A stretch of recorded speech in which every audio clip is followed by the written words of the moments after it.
Short করে দেবো।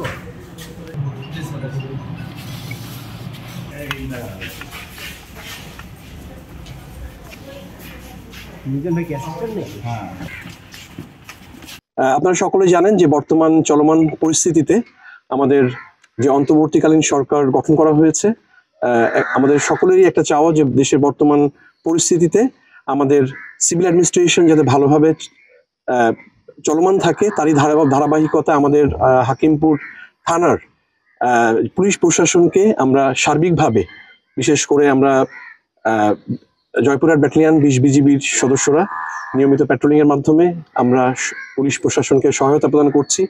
আপনারা জানেন দেশের সার্বিক আইন শৃঙ্খলা পরিস্থিতির বিষয়টিকে স্বাভাবিক রাখার জন্য একটা থানা বা একটা পুলিশ প্রশাসনের যথেষ্ট ভূমিকা থাকে। তো চলমান পরিস্থিতিতে আমাদের জনগণের মাঝে শান্তি শৃঙ্খলা ফিরিয়ে আনার জন্য আমরা হাকিমপুর থানার এখানকার যে যারা আছেন সদস্য, সবাই যাতে তাদের ক্লাসিক্যাল রোল বা তাদের যে নিজ দায়িত্বটা সুন্দরভাবে করতে পারে সেই আশাবাদ ব্যক্ত করছি। এবং এই প্রয়োজনে আমাদের বিজিবির সদস্যরা তাদের সাথে আমাদের এখানে সর্বদা কাজ করছেন। যেহেতু বিজিবির টিম আমাদের সাথে সহযোগিতা করতেছে, আপনাদের সার্বিক সহযোগিতায় এলাকার পরিস্থিতি স্বাভাবিক হবে এই আশাবাদ আমরা ব্যক্ত করতেছি। আপনার সহযোগিতা আমরা কামনা করতেছি। থানাতে আজকে সিও মহোদয় যে উপস্থিত হলেন, এটা একটা ইতিবাচক বার্তা দিবে এবং সবার মধ্যে একটা সাহস সঞ্চার করবে। আমরা আশা করছি সিও মহোদয় যেরকম বললেন যে শঙ্কা নাই, বরং আমরা বলবো যে আমরা সুন্দর আগামীর দিকে যাচ্ছি, ভালো আগামীর দিকে যাচ্ছি, যেখানে নিরাপত্তাই হবে আমাদের চাওয়া এবং আকাঙ্ক্ষিত। ধন্যবাদ সবাইকে।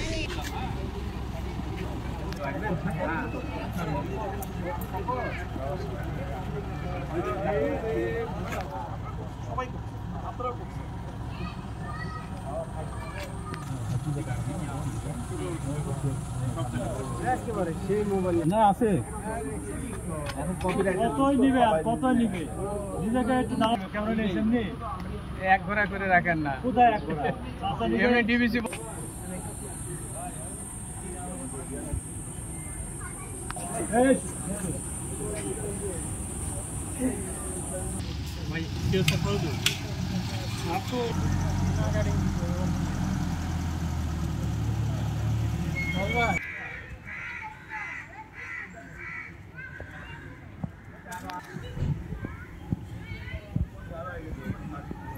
দেশ বিদেশের সর্বশেষ সংবাদ সবার আগে জানতে ক্লিক করুন risingbeauty.com। প্রতি মুহূর্তের খবর অনলাইনে।